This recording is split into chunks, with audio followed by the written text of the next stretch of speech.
Hello दोस्तों, नमस्कार। आज हम अपने इस प्लेटफॉर्म पर भारतीय संविधान में जो ब्रिटिश संसद की भूमिका रही है, ब्रिटिश कंपनी की भूमिका रही है कि उसका विकास कैसे किया गया और कौन कौन से अधिनियम आए, उन अधिनियमों में मुख्य विशेषताएं कौन कौन सी थी जिनको मुख्य रूप से परीक्षाओं में पूछा जाता है, प्रीलिम्स एग्जामों में पूछा जाता है।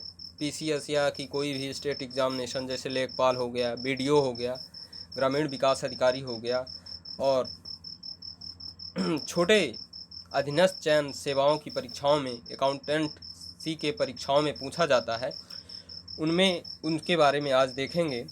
तो पहला अधिनियम जो था ब्रिटिश संसद के द्वारा, देखिए दोस्तों, जैसे कि आप जानते हैं 1764 में जो था वो ब्रिटिश शासन, ब्रिटिश कंपनी जो थी वो बक्सर का युद्ध लड़ी जिसमें वो जीती, और 1757 में प्लासी का युद्ध लड़ी। दोनों युद्धों को जीतने के बाद भारत में ब्रिटिश शासन की स्थापना हो गई।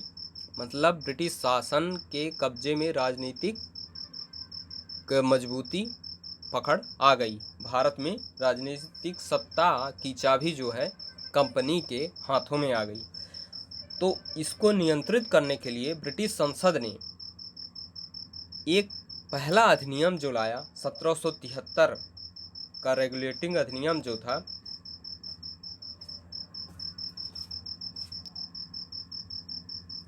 तो इसमें जो था 1773 का रेगुलेटिंग एक्ट आया, तो उसमें मुख्य विशेषताएं कौन सी थी।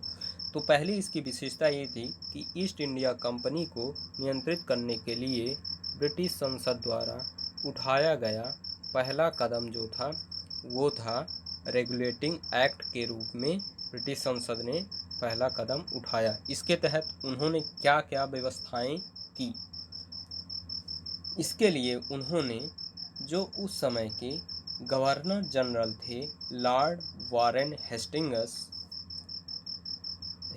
जो थे, तो उनको मान्यता दे दी गई कि वो अब बंगाल के गवर्नर जनरल कहलाएंगे।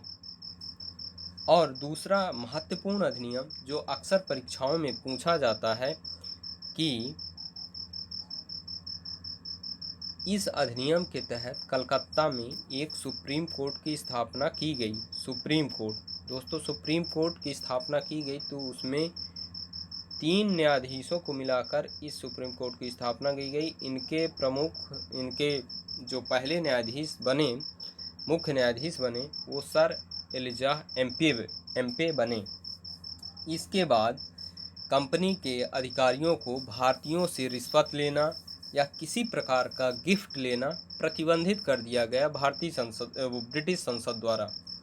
इसके अलावा एक और बनाया गया कि कंपनी के शासन को नियंत्रित करने के लिए बोर्ड ऑफ डायरेक्टरेट्स की स्थापना की गई।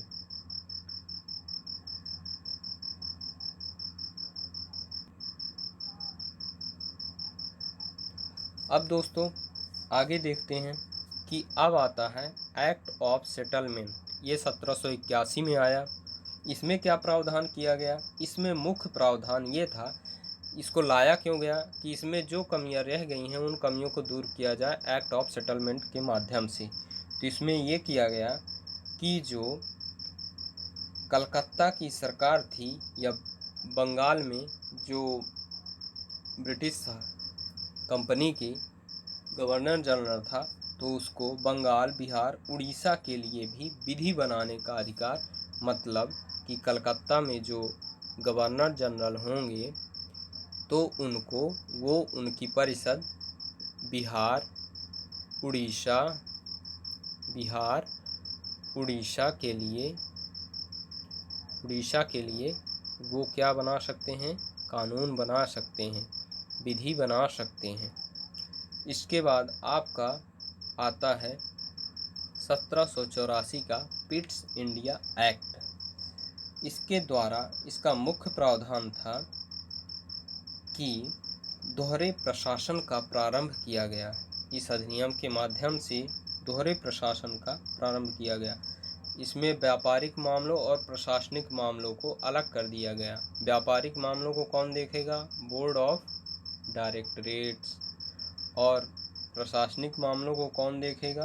बोर्ड ऑफ कंट्रोल की बोर्ड ऑफ कंट्रोल उनको कंट्रोल करेगा कि क्या कमियां हैं क्या नहीं हैं, उनके बारे में उनको दूर कैसे किया जाए। इसके बाद आपका आता है 1793 का चार्टर अधिनियम। अब यहाँ से दोस्तों चार्टर अधिनियम की शुरुआत होती है और 4 बार चार्टर अधिनियम, देखो चार्टर, इसमें पहला क्या आता है? चार्टर, मतलब कि चार्टर आता है तो 4 शब्द पहले आता है, इसका मतलब चार्टर एक्ट 4 बार आएंगे।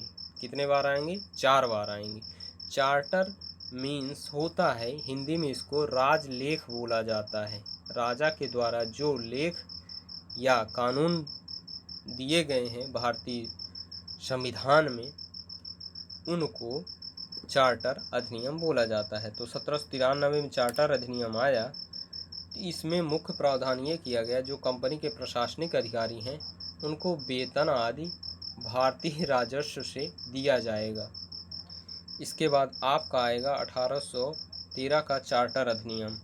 इसमें मुख्य प्रावधान क्या था कि कंपनी के व्यापारिक अधिकार पत्र को रानी के द्वारा जो दिया गया था वो 20 वर्षों के लिए बढ़ा दिया गया और कंपनी के भारत के साथ व्यापार करने के अधिकार को छीन लिया गया। जो company British East India company आई थी तो उसका एक अधिकार था कि उसके अलावा ब्रिटेन की कोई भी कंपनी भारत में वो व्यापार नहीं कर सकती है। तो उसके अधिकार को छीन कर सभी कंपनियों को अनुमति दे दी गई कि कोई भी कंपनी ब्रिटेन से आ सकती है और भारत में अपना सामान बेच सकती है।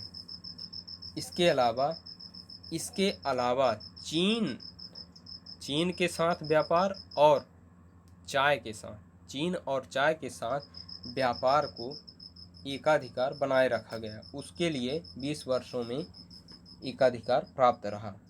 इसके बाद आपका आता है चार्टर अधिनियम 1813।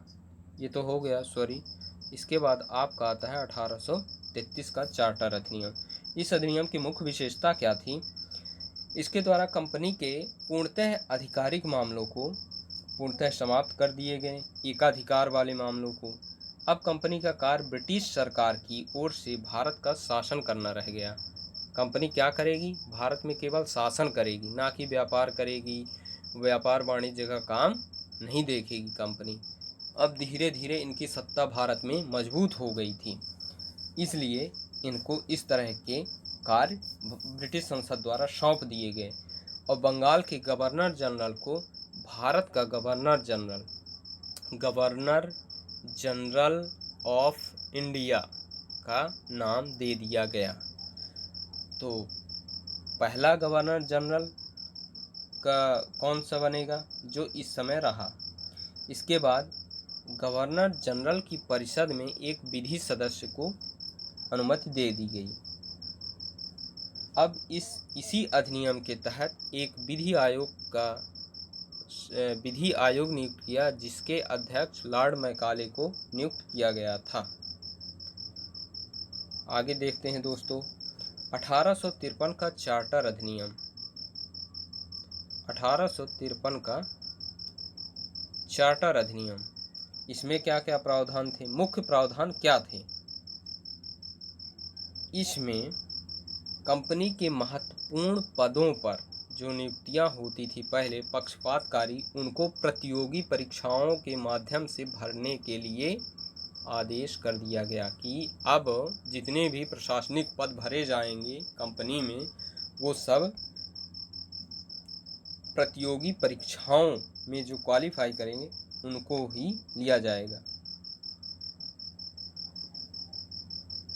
और इस अधिनियम के द्वारा गवर्नर जनरल की परिषद को विधायी एवं प्रशासनिक कार्यों को अलग कर दिया गया। अब दोस्तों देखते हैं अगला। अब दोस्तों इस अधिनियम में ही प्रावधान कर दिया गया था कि चार्टर अधिनियम आगे अब नहीं आएंगे। अब आता है आपका 1858 का भारत शासन अधिनियम। ये आया क्यों? भारत शासन अभी तक चार्टर आए, चूँकि British British East India company जो थी वो भारत में संपूर्ण शासन सत्ता स्थापित काबिज कर ली थी। वो सभी तरह के प्रशासनिक नियंत्रण करती थी और ब्रिटेन में एक रेवेन्यू के रूप में भेजा जाता था। लेकिन ब्रिटिश संसद को नागवार गुजरा, वो चाहती थी कि पूरी तरह से कंट्रोल करे, वो जो ऑर्डर करे वही कंपनी कर पाए।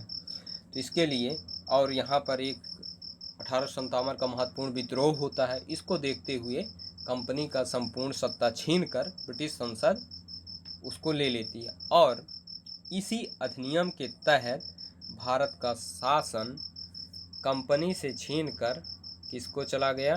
ब्रिटिश राजा के हाथों में चला गया। अर्थात उस समय ब्रिटिश रानी थी विक्टोरिया, उनके हाथों में चला गया। अब इस अधिनियम के तहत एक और काम किया गया कि मुगल सम्राट के पद को समाप्त कर दिया गया कि अब मुगल सम्राट कोई भी नहीं है। बोर्ड ऑफ डायरेक्टरेट और board of control, board of directorate और बोर्ड ऑफ कंट्रोल को समाप्त कर दिया गया। भारत का शासन संचालन के लिए ब्रिटिश मंत्रिमंडल में एक सदस्य के रूप में सेक्रेटरी ऑफ स्टेट का नाम प्रस्तावित किया गया और उसको नियुक्त किया गया। अर्थात secretary of state for India वो रहेंगे इंग्लैंड में और वो असिस्ट करेंगे किसको? महारानी को कि ये इस प्रकार के अधिनियम बनाए जाएं। और उनको कौन असिस्ट करेगा? उनको असिस्ट करेंगे भारत के गवर्नर जनरल। तो उस समय भारत के गवर्नर जनरल कौन थे? Lord Canning. और गवर्नर जनरल का पद के नाम को बदलकर उसके नाम कर दिया गया भारत का वायसराय। दोस्तों, वायसराय और गवर्नर जनरल में अंतर सिर्फ इतना है कि जब वो रियासतों में जाएगा जो स्थानीय राजाओं के अधीन है तो ब्रिटिश रानी के अधीन अर्थात उनका प्रतिनिधि बन के वायसराय के रूप में जाएगा और जो डायरेक्ट ईस्ट इंडिया कंपनी के नियंत्रण में थे वहाँ पर वो गवर्नर जनरल के रूप में ही रहेंगे। अब आता है आपका भारत शासन अधिनियम 1861।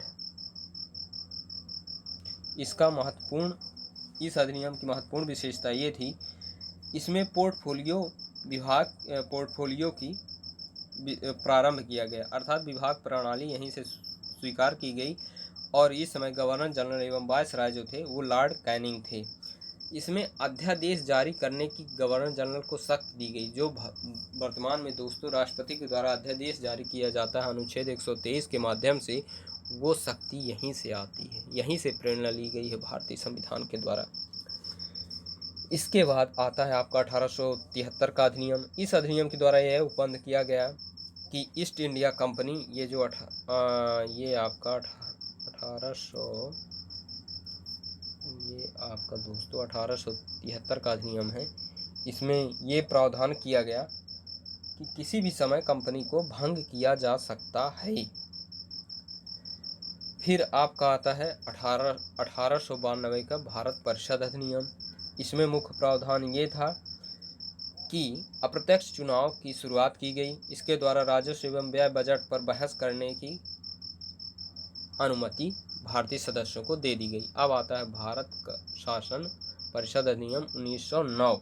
इसमें मुख्य प्रावधान ये था, इस समय इसे मार्ले मिंटो सुधार अधिनियम के रूप में भी जाना जाता है 1909 के अधिनियम में। तो लॉर्ड मिंटो जो थे वो भारत के वायसराय थे और मार्ले जो थे वो भारत के राज्य सचिव जो थे और इसी में सांप्रदायिक निर्वाचन की पुष्टि की गई। इस अधिनियम के माध्यम से सांप्रदायिक निर्वाचन की शुरुआत की गई। अब दोस्तों देखते हैं आगे चल के, इसमें एक सदस्य सत्येंद्र प्रसाद सिन्हा वायसराय की कार्यकारिणी परिषद के प्रथम भारतीय सदस्य बने। उन्हें विधि सदस्य के रूप में इसमें शामिल किया गया था। अब आगे चलते हैं आपका 1919 का अधिनियम, भारत शासन अधिनियम 1919। इसको मॉन्टेग्यू चेम्सफोर्ड सुधार अधिनियम के नाम से भी जाना जाता है। केंद्र में द्विसदनात्मक विधायिका की स्थापना की गई। अर्थात केंद्र में 2 सदन होंगे, एक उच्च सदन होगा, एक निम्न सदन होगा। जैसे वर्तमान में लोकसभा और राज्यसभा हैं, एक लोअर हाउस है, एक अपर हाउस है, उसी प्रकार उस समय केंद्रीय विधानसभा को द्विसदनीय विधायिका बनाया गया। प्रथम राज्य परिषद होगी, स्टेट काउंसिल होगी, दूसरी होगी सेंट्रल लेजिस्लेटिव असेंबली। राज्य परिषद के सदस्यों की संख्या 60 कर दी गई। दोस्तों ये अंकों की संख्या इसमें नहीं बताएंगे, आप इसको देख लीजिएगा। और इसमें विषयों को आरक्षित रिजर्व विषय एवं ट्रांसफरेबल सब्जेक्ट के रूप में बनाया गया। तो रिजर्व विषय का पूर्ण अधिकार ये गवर्नर जनरल के हाथों में दे दिया गया और ट्रांसफर्ड सब्जेक्ट का अधिकार जो है वो विधायिका को सौंप दिया गया। इसके बाद आपका आता है 1935 का अधिनियम। इसमें ये प्रावधान किया गया था 1935 के अधिनियम में कि भारत को एक भारतीय संघ के रूप में बनाया जाएगा, अखिल भारतीय संघ के रूप में बनाया जाएगा।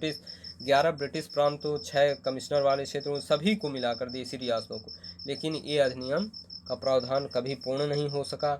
प्रांतीय स्वायत्तता को बनाया जाएगा, द्वैत शासन की समाप्ति कर दी गई। इसके तहत केंद्र में द्वैत शासन लगा दिया गया। इस अधिनियम के तहत केंद्र में द्वैत शासन, इसी अधिनियम में संघ सूची, राज्य सूची और समवर्ती सूची का प्रावधान किया गया। अब आपका आता है 1900, इसी अधिनियम के तहत एक संघीय न्यायालय की स्थापना की गई। और दोस्तों ये संघीय न्यायालय जो था, इसका अपीलीय क्षेत्र, जो अंतिम अपीलीय क्षेत्र होगा वो प्रीवी काउंसिल लंदन में थी। अर्थात ये जो इंडिया में कोर्ट होगा उसका अंतिम रूप से निर्णय ये प्रीवी काउंसिल जो लंदन में स्थित है उसके द्वारा दिया जाएगा। सांप्रदायिक निर्वाचन पद्धति का विस्तार किया गया, भारत परिषद का अंत किया गया और इसके बाद आगे चलकर मतदान का विस्तार किया गया। 10% जनसंख्या को मतदान का अधिकार मिला। दोस्तों कितने कम जनसंख्या को उस समय मतदान का अधिकार था। 1947 का भारत स्वतंत्रता अधिनियम पारित होता है। इस समय भारत के गवर्नर जनरल जो थे लॉर्ड माउंटबेटन थे। दोस्तों इस प्रकार ये ब्रिटिश भारत में भारतीय संविधान के विकास में ब्रिटिश संसद की भूमिका इन अधिनियमों के माध्यम से आप बता सकते हैं। धन्यवाद दोस्तों, बहुत बहुत धन्यवाद।